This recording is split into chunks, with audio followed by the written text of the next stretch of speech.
ನಮಸ್ಕಾರ sir. First time contest ಮಾಡ್ತಾ ಇದ್ದೀರಾ ಕಾಂಗ್ರೆಸ್ಸಿಂದ, ಅದು ಕೂಡ MP ಅಭ್ಯರ್ಥಿಯಾಗಿ. ಯಾವ ರೀತಿಯಾಗಿ ಸನ್ನದ್ಧರಾಗಿದ್ದೀರಾ? ನಿರೀಕ್ಷೆ ಯುವ ಶಕ್ತಿ ನಮ್ಮ ದೇಶದ ಶಕ್ತಿ. ಇವಾಗ ಯುವಕರು ಬೆಂಬಲ ನೀಡಿ, ನಮ್ಮೆಲ್ಲ ಹಿರಿಯ ನಾಯಕರುಗಳು ಬೆಂಬಲ ನೀಡಿ, ಕಾಂಗ್ರೆಸ್ ಪಕ್ಷದ ಪ್ರತಿಯೊಬ್ಬರು ಶಾಸಕರು, ಇನ್ಚಾರ್ಜ್ ಮಿನಿಸ್ಟರ್ಗಳು, ಎಲ್ಲ ನಮ್ಮ ನಾಯಕರು, ಸ್ಥಳೀಯ ನಾಯಕರು, DCC BCC ಎಲ್ಲರೂ ಯುವಕರಿಗೆ ಒಂದು ಅವಕಾಶ ಕೊಡಬೇಕು ಅಂತ ಮನಸ್ಸಲ್ಲಿ ಇತ್ತು. ಇವತ್ತು ಯಾರೆಲ್ಲ ಬರ್ತಾರೆ ನಿಮ್ಮ ರ್ಯಾಲಿಗೆ?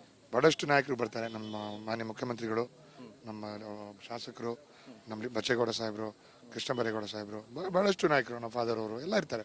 ಬಹಳಷ್ಟು ಲೀಡರ್ಗಳಿದ್ದಾರೆ.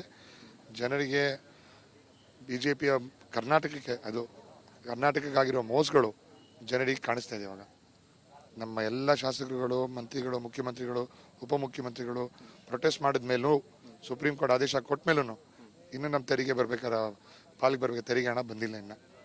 ಸೊ ಇದು ಇದು ಕರ್ನಾಟಕ ಆಗ್ತಿರೋ ಮೋಸ ಇದು. ಸೊ ಅದನ್ನು ನಾವು ಎತ್ತಿಡಿದು ನಮ್ಮ ರಾಜ್ಯಕ್ಕೆ ಬರಬೇಕಾದ್ರೆ ಅದು ಎಲ್ಲ ಪಾಲು ಬರಲೇಬೇಕು ಅಂತ ನಾವು ಪ್ರತಿಭಟಿಸ್ತೀವಿ. ಅದಕ್ಕೆ ನಾವು ಜನರ ಮುಂದೆ ಎತ್ಕೊಂಡು ಹೋಗ್ತೀವಿ ಇಶ್ಯೂಗಳನ್ನ. ಆಗಸ್ಟ್ 23, 2007 ಈ ಜಿಲ್ಲೆ ಸ್ಥಾಪನೆ ಆಯಿತು. ಅದಾದ ನಂತರ ಅಲ್ಲಿಂದನೂ ಕಾಂಗ್ರೆಸ್ಸೇ ಗೆದ್ಕೊಂಡು ಬಂದಿರುವಂಥದ್ದು, ಕಾಂಗ್ರೆಸ್ನ ಭದ್ರಕೋಟೆ ಆಗಿತ್ತು. ಆದರೆ 2019 ಕಾಂಗ್ರೆಸ್ ಹೋಯಿತು, BJP ಬಂತು. ಈಗ ಮತ್ತೆ ಒಂದು ನಿರೀಕ್ಷೆ, ಮತ್ತೆ ನೀವು ಇತಿಹಾಸ ವಾಪಸ್ ಬರೀತೀರಾ ಹೇಗೆ? ಲಾಸ್ಟ್ ಟೈಮ್ ನೋಡಿ, ನಮ್ಮದು ಕೋಲಿಷನ್ ಇತ್ತು ಒಂದು ರೀಜನಲ್ ಪಾರ್ಟಿ ಜೊತೆ. ಅವ್ರ ಜೊತೆ ಕೋಲಿಷನ್ ಇದಕ್ಕೆ ಭಾಳಷ್ಟು ತೊಂದರೆಗಳಾಗಿದ್ವು. ಸೊ ಅದು ನಮ್ಮ ಪರ್ಫಾರ್ಮೆನ್ಸ್ಗೆ ಬೆನಿಫಿಟ್ ಆಗಲಿಲ್ಲ. ಈ ಸಲ ಎಲ್ಲ ಕಾರ್ಯಕರ್ತರು ಒಗ್ಗಟ್ಟಾಗಿದ್ದಾರೆ, ಜೊತೆಗಿದ್ದು ಕರ್ನಾಟಕ ಸರ್ಕಾರದ ಜೊತೆ ಇದ್ದಾರೆ.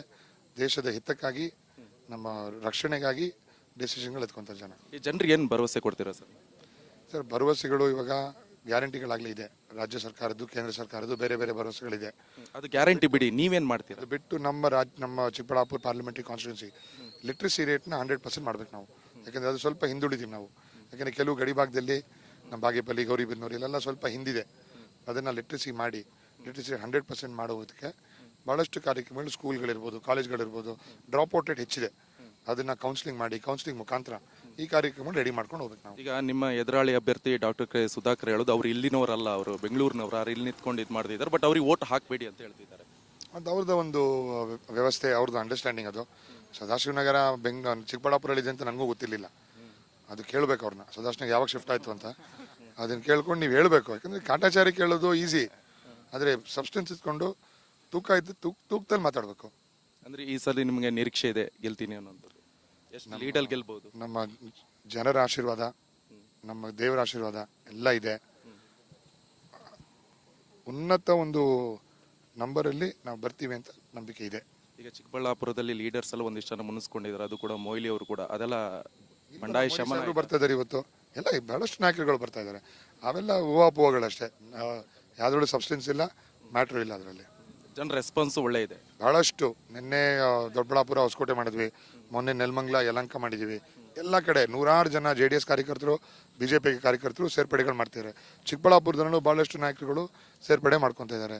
ಅವ್ರಿಗೆ ಜನಪರವಾಗಿರೋ ಪಕ್ಷ ಅಂದರೆ ಕಾಂಗ್ರೆಸ್ ಪಕ್ಷ ಅಂತ ಯಾರಿಗೆ ಗೊತ್ತಿದೆ. ಎಲ್ಲ ವರ್ಗದ ಜನರ ಜೊತೆಗೆ, ಒಂದೇ ಕಮ್ಯುನಿಟಿ, ಕಾಸ್ಟು, ರಿಲಿಜನ್ನು ಇಲ್ಲ ಸೋಷಿಯಲ್ ಸ್ಟೇಟಸ್ ಬಗ್ಗೆ ಹೋಗಲ್ಲ ನಾವು. ನಾವು ಶ್ರೀಮಂತರ ಪಕ್ಷ ಅಲ್ಲ. ನಾವು ಎಲ್ಲ ವರ್ಗದ ಜನರ ಜೊತೆ ಇರುವಂಥ ಪಕ್ಷ. ಈಗ ನರೇಂದ್ರ ಮೋದಿ ಅವರು ಕೂಡ ಕ್ಯಾಂಪೇನಿಗೆ ಬರ್ತಾ ಇದ್ದಾರೆ, ನಿಮ್ಗೆ ಅದು ಎಷ್ಟು ಮಟ್ಟಿಗೆ ಎಫೆಕ್ಟ್ ಆಗುತ್ತಾ? 23 ಎಲೆಕ್ಷನ್ನಲ್ಲಿ 22 ಸಲ ಬಂದಿದ್ದಾರೆ ಕರ್ನಾಟಕಕ್ಕೆ. ರಿಸಲ್ಟ್ ಏನಾಯ್ತು? ಸೊ ಜನ ಗ್ರೌಂಡ್ ಲೆವೆಲಲ್ಲಿ, ರಿಯಾಲಿಟಿಲಿ ಬೇಸತ್ತು ಹೋಗಿದ್ದಾರೆ. ಪೆಟ್ರೋಲ್ ರೇಟ್ಗಳು ನೋಡಿ, ಗ್ಯಾಸ್ ರೇಟ್ ನೋಡಿ, ಗೊಬ್ಬರದ ರೇಟ್ಗಳು ನೋಡಿ, ಮೊಸರು ಮೇಲೆ GST, ಉಪ್ಪು ಮೇಲೆ GST, ಇರೋ ಬರೋದ್ರ ಮೇಲೆಲ್ಲ GST. ರೈತರಿಗೆ ಹೊಟ್ಟೆ ಹೊಡಿತಾ ಇದ್ದಾರೆ. ಕಾಂಗ್ರೆಸ್ ಬಂದರೆ ಈಗ ಅದೆಲ್ಲ ಕಡಿಮೆ ಮಾಡ್ತೀರಾ? ನಾವು ಪ್ರಣಾಳಿಕೆ ಹೇಳಿದ್ದೀವಿ, GST ಪ್ರತಿಯೊಂದು GST ತೆಗೆದಾಕ್ಬಿಡ್ತೀವಿ.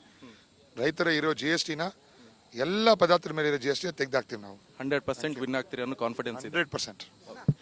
ಇವಿಷ್ಟು ರಕ್ಷಾರಾಮಯ್ಯನವರು ಹೇಳ್ತಾ ಇರುವಂತಹ ಮಾತುಗಳು. ಈಗಾಗಲೇ ಗಮನಿಸ್ತಾ ಇದ್ವಿ, ಒಂದ್ ಕಡೆ ಡಾಕ್ಟರ್ ಕೆ ಸುಧಾಕರ್ ಅವರ ವಿರುದ್ಧ ಆರೋಪವನ್ನು ಮಾಡಿರುವಂತದ್ದು, ಅದರ ಜೊತೆಗೆ ಅವರ ಆರೋಪ ಕೂಡ ಸುಳ್ಳು. ಇನ್ನೊಂದು ಕಡೆಯಲ್ಲಿ ಸದಾಶಿವನಗರ ಚಿಕ್ಕಬಳ್ಳಾಪುರಕ್ಕೆ ಎಷ್ಟು ಹತ್ರ ಅಂತ ನಮ್ಗೆ ಗೊತ್ತುಂಟು ಅಂತೆಲ್ಲ ಒಂದು ಹೇಳಿಕೆಗಳನ್ನ ಕೊಡ್ತಾ ಇದ್ದಾರೆ. ಕ್ಯಾಮ್ರಾ ಪರ್ಸನ್ ಮುತ್ತುರಾಜ್ ಜೊತೆ ನಿಕೇಶ್, ರಿಪಬ್ಲಿಕ್ ಕನ್ನಡ, ಬೆಂಗಳೂರು.